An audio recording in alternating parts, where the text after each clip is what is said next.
Good morning, prep class. Today is day 5 and this is your mathematics class. Our topic is counting in words. Firstly, open your notebook, write date and day and CW. Write 1 and spelling of 1. 1 O-N-E 1.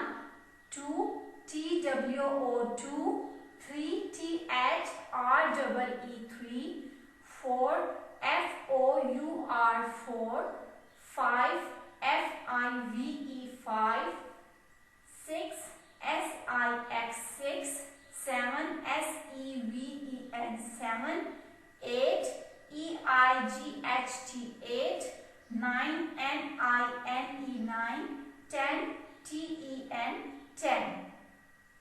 आपने इसको right भी करना है और learn भी करना है। आपको जब तक ये स्पेलिंग लर्न नहीं होंगे आप नेक्स्ट स्टेप पे नहीं जा सकते।